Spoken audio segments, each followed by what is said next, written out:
Beleza, vamos continuar a falar da alternativa D e da alternativa E, né, da questão aqui que a gente respondeu a metade, agora vamos responder o restante. Ó, essa questão aqui, ó, questão da Defensoria Pública da União, agente administrativo CESP, beleza? A gente já respondeu a alternativa A, está incorreta a alternativa A, já respondeu a alternativa B, está correta a alternativa B, é o gabarito, e já respondeu a alternativa C, né, que é bem extensa, que está incorreta também, beleza? Agora vamos responder a alternativa D. Veja bem, ó, no caso de morte do ofendido ou quando declarado ausente por decisão judicial, se comparecer mais de uma pessoa com direito de queixa, terá preferência o cônjuge e, na ausência do cônjuge, o parente mais próximo na ordem de ascendente, descendente ou irmão. Havendo divergência entre os sucessores, o juiz extinguirá a ação penal. Está errada a letra D, porque está contrariando expressamente o artigo 36 do Código de Processo Penal. Veja bem, ó, se comparecer mais de uma pessoa com direito de queixa, terá preferência o cônjuge e, em seguida, o parente mais próximo na ordem enumerada no artigo 31 do Código de Processo Penal. Vou colocar aqui o artigo 31 para você ver a ordem. Veja bem a ordem. Ó, no caso de morte do ofendido, quando declarado ausente ou quando declarado ausente por decisão judicial, o direito de queixa ou prosseguinação passará ao cônjuge, ascendente, descendente ou irmão. Beleza. Então, primeiro vem o ascendente, depois vem o descendente, depois vem o irmão. Então, ou seja, primeiro vem os pais ou os avós, depois vem os filhos ou os netos, depois que vem o irmão. Essa é a ordem a ser seguida. Tá? E aí o artigo 36 diz sobre essa ordem. Primeiro é o cônjuge, tá? Depois o ascendente, depois o descendente, depois o irmão. Ó, se comparecer mais de uma pessoa com direito de queixa, terá preferência o cônjuge. Então, primeiro é o cônjuge. Ó, terá preferência o cônjuge. E, em seguida, o parente mais próximo, na ordem de enumeração constante do artigo 31, ou seja, ascendente, descendente ou irmão. Deve ser obedecida a esta ordem. Beleza. Aí vem, podendo, entretanto, qualquer delas prosseguir na ação, caso o querelante desista da instância ou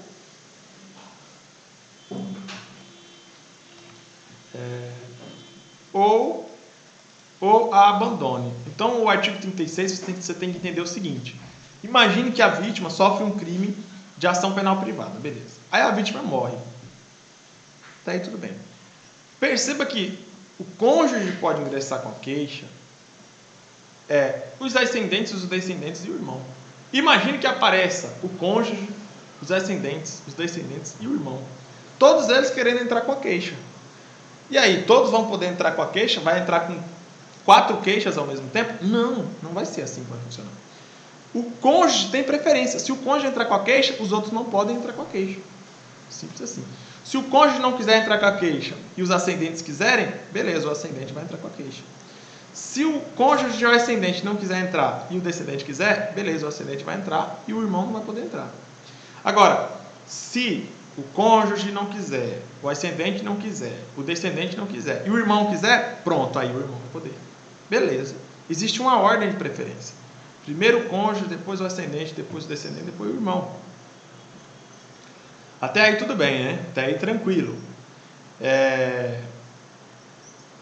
Tá. Aí vem o final, ó. Podendo, entretanto, qualquer dessas pessoas prosseguir na ação caso o querelante desista da instância ou a abandone. Então, veja bem. Imagine que a vítima morra. A vítima morreu. Aí o cônjuge, ele entrou com a ação penal privada. Aí a ação penal privada deu andamento. De repente, o cônjuge morreu também. E aí, o ascendente, o descendente ou o irmão pode ingressar com a ação, pode continuar com a ação penal que já existe, já está tramitando? Pode, normal, é o finalzinho aqui, ó. Qualquer das pessoas podem prosseguir na ação caso o querelante desista da instância ou a abandone. Perfeito. Exatamente isso. Beleza. Então, o que você tem que extrair do artigo 36 do artigo 31 é o seguinte.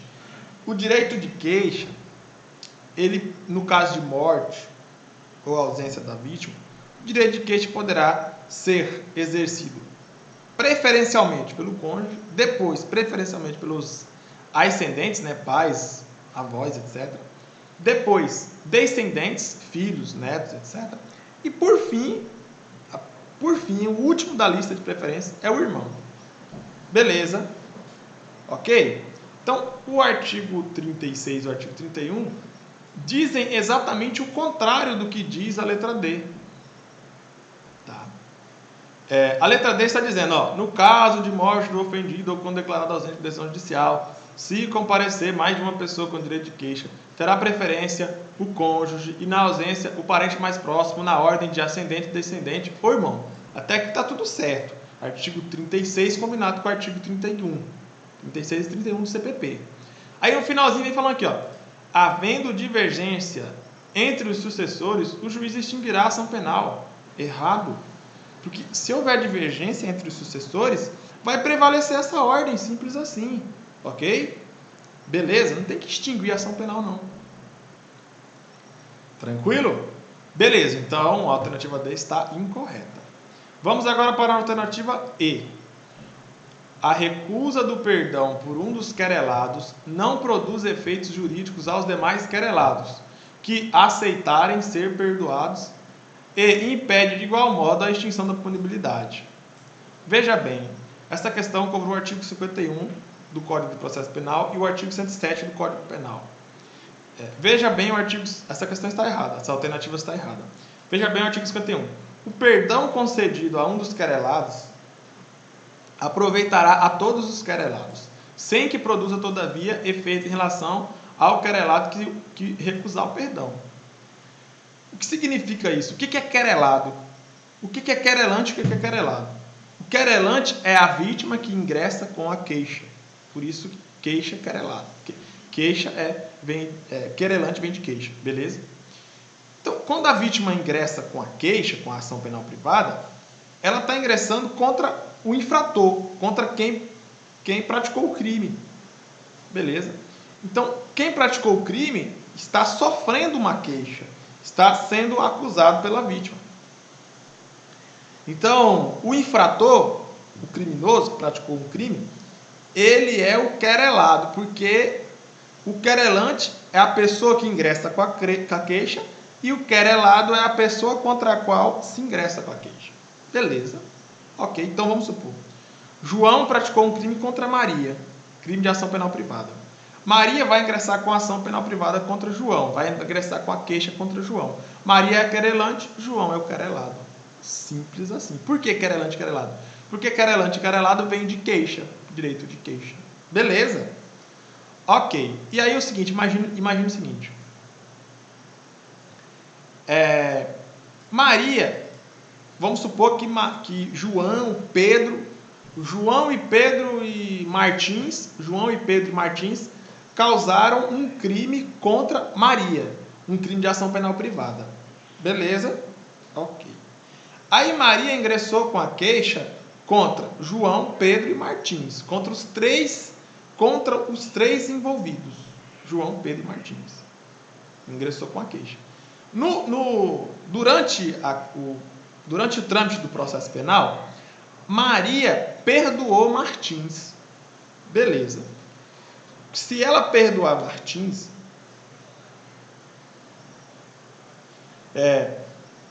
o perdão dado a Martins será aproveitado para todos os três, ou seja, tanto Pedro quanto João quanto Martins serão perdoados. Então Maria não pode perdoar apenas uma pessoa, apenas um envolvido. Maria só pode perdoar todos ao mesmo tempo. Ou perdoa todos ou não perdoa ninguém. É assim que funciona. É o princípio da indivisibilidade da ação penal privada. Beleza? Você já sabia disso. Indivisibilidade do direito de queixa. Você já sabia disso. A mesma coisa no caso da renúncia, né? Não existe perdão parcial. O perdão parcial se transforma automaticamente em perdão total. Não existe renúncia parcial. A renúncia parcial se transforma automaticamente em renúncia total. Isso você já sabia, eu já tinha explicado isso em outros momentos. Agora eu estou falando do perdão. O perdão é o mesmo raciocínio, tá? Beleza. Só que, no entanto, doutores, O perdão, quando a vítima oferece o perdão para um dos réus, esse réu tem que aceitar o perdão. Se ele não aceitar o perdão, a ação penal privada vai continuar contra ele. Beleza? Imagine então o caso aí dos 3 envolvidos: João, Pedro e Martins. Maria perdoou Martins. Beleza? Ok. Martins aceitou o perdão e esse perdão se estendeu para todos eles, para Pedro e para João. No entanto, João não aceitou o perdão. João quer ser condenado, ele quer pagar pelo crime. Ele não aceitou o perdão. Sei lá, tem uma convicção filosófica, uma convicção religiosa. Ele não aceitou o perdão de Maria. Simples assim. Então perceba o seguinte: Martins foi perdoado e aceitou. Pedro foi perdoado e aceitou. Beleza, então eles estão fora, não vão poder ser mais processados. Está extinta a punibilidade deles. Porque o perdão extingue a punibilidade. Artigo 107, 5 do Código Penal, tá? Beleza, até aí tudo bem. No entanto, como João não aceitou o perdão, o processo vai continuar contra João. Beleza? Isso é uma exceção ao princípio da indivisibilidade. Então, se Maria perdoou Martins, o perdão vai se estender a todos. No entanto, se João não concordar com o perdão, João vai continuar sendo processado. Beleza? Deu para entender? Espero que você tenha compreendido essa parte. Tá? É exatamente isso que está dizendo o artigo 51. Ó. O perdão concedido a um dos querelados, no caso aí Martins, né, aproveitará a todos, no caso Pedro, João e Martins. Ou seja, todo mundo vai ficar perdoado. Sem que produza, todavia, efeito em relação ao que o recusar, que é o caso de João. João recusou o perdão, então o perdão não vai produzir efeito para João. Ou seja, João continuará sendo processado. Qual é o efeito do perdão? Extinguir a punibilidade, artigo 107.5 do Código Penal.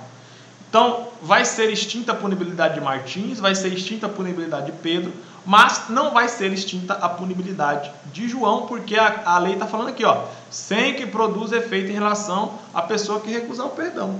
Simples assim. Deu para entender? Espero que você tenha compreendido aqui a explicação. Se você não entendeu, tente voltar o vídeo, etc e tal, beleza? Bom, enfim, a alternativa E está errada porque está contrariando o artigo 51 e o artigo 107. O artigo 51 do CPP e o artigo 107 do Código Penal. Veja bem, ó, a recusa do perdão por um dos querelados, no caso João, não produz efeitos jurídicos aos demais querelados, no caso Martins e Pedro. Correto, tá certo. Que aceitarem ser perdoados. Até aqui tá tudo certo. Aí vem aqui, ó. E a recusa do perdão por João impede a extinção da punibilidade. Errado. A recusa do perdão por João impede a extinção da punibilidade de Martins e Pedro? Não impede. Tá? Não impede. A recusa do perdão é personalíssima. Só atinge a pessoa que recusar o perdão. Simples assim. Esta é a leitura e a compreensão do artigo 51 do CPP e do artigo 107 do CP. Beleza? Espero que você tenha compreendido. Agora, vamos voltar aqui a todas as alternativas da questão, só para título de esclarecimento. A alternativa E está errada por causa do artigo 151 do CPP e do artigo 107 do CP. Beleza. O gabarito é a letra B, tá? De bola. A alternativa D está errada por causa do artigo 36 do CPP e por causa do artigo 31 do CPP. Beleza. A alternativa C está errada por causa do artigo 101 do CP. A alternativa B de bola está correta por causa do artigo 38 caput do CPP e por causa do 29 do CPP. Beleza? E também por causa do artigo 46 do CPP. Ok. E a questão, a letra B está correta, né? O gabarito. E a letra A está incorreta por causa do artigo 38, parágrafo único do CPP e por causa do artigo 31 do CPP. Todas essas explicações a gente já fez, a gente já viu aqui nos comentários deste bloco e do bloco anterior. Tá, beleza? Então, assim, espero ter realmente contribuído para o seu aprendizado. Então, fico por aqui. Daqui a pouco a gente volta para comentar outras questões da CESP. Beleza? Então, daqui a pouco a gente volta. Até logo, então. Tchau, tchau.